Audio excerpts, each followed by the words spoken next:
کہ مجھے ڈر ہے کہ یہاں پر میرے آقا حضور صلی اللہ علیہ وسلم کا قدم نہ پڑا ہو۔ امام مالک رحمۃ اللہ علیہ ایک مرتبہ حدیث شریف کا درس دے رہے تھے، بار بار آپ کے چہرے کا رنگ متغیر ہو رہا تھا، بدل رہا تھا۔ سبق ختم ہونے کے بعد آپ کھڑے ہوئے، اپنے شاگردوں کو بتایا جلدی سے آؤ، میرے جسم پر بچھو ہے۔ اور اب جب کرتا ہٹایا گیا تو آپ کے جسم پر کئی جگہ اس بچھو نے کاٹ رکھا تھا۔ تو طلبہ نے پوچھا جو آپ کے سامنے، وہ اس وقت کے طلبہ کیا پورے آدمی ہوا کرتے تھے، بڑے بڑے عالم، درس زانوِ تلمذ کیا کرتے تھے، بڑے بڑے علماء آپ کے شاگرد تھے۔ انہوں نے کہا حضور آپ نے درس کیوں نہیں روک دیا تھا؟ آپ نے فرمایا ارے اس تکلیف سے زیادہ حضور صلی اللہ علیہ وسلم کی حدیث شریف کا ادب ہے، حدیث شریف کے ادب کی وجہ سے میں نہیں اٹھ سکا، یہ تکلیف تو معمولی سی ہے، اور آپ اس کا بچھو کی ڈنک کی تکلیف کو برداشت فرماتے رہے۔ یہ وہ امام مالک رحمۃ اللہ علیہ ہیں۔ میرے دوستو، امام مالک رحمۃ اللہ علیہ مدینہ شریف کا بہت زیادہ ادب کیا کرتے تھے، اور یہی نہیں کہ صرف مسلمان ادب کیا کرتے تھے، ہندو شاعروں نے بھی حضور صلی اللہ علیہ وسلم کی شان میں بڑے اچھے اشعار کہے ہیں۔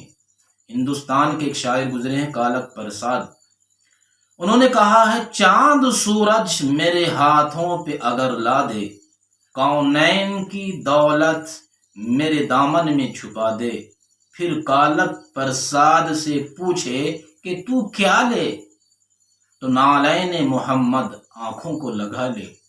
کیا دیوانگی، عشق و محبت کی عکاسی کر کے ڈال دی ہے کالک پرساد نے، ہندو ہوتے ہوئے بھی۔ تو نالین محمد آنکھوں سے لگا لے۔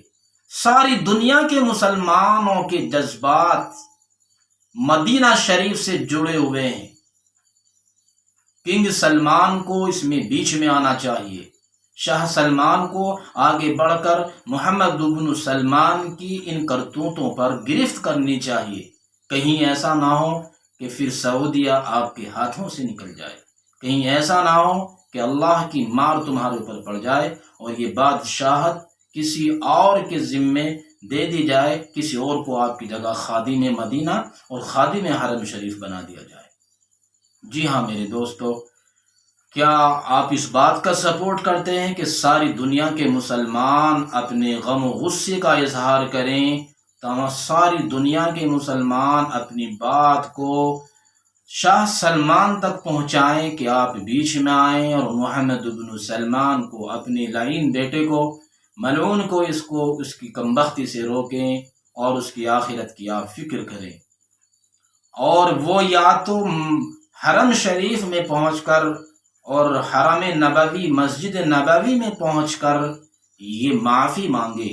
اس کو کس طرح جرأت ہو گئی کہ جہاں حضور صلی اللہ علیہ وسلم مدفون ہیں، جہاں خلفائے راشدین مدفون ہیں، جہاں پر عشرہ مبشرہ اصحاب رسول مدفون ہیں، جہاں ہزاروں صحابہ کرام مدفون ہیں، جہاں قرآن نازل ہوتا رہا ہے، جہاں اول عاصمۃ للاسلام کہا گیا ہے کہ مدینہ پورے عالم اسلام کی سب سے پہلی راجدھانی ہے، وہ مدینہ جہاں پر بڑے بڑے اولیاء کرام مدفون ہیں۔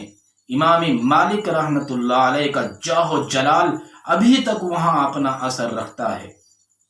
شاہ سلمان کو بیچ میں آ کر محمد بن سلمان کی کرتوت پر گرفت کرنی چاہیے۔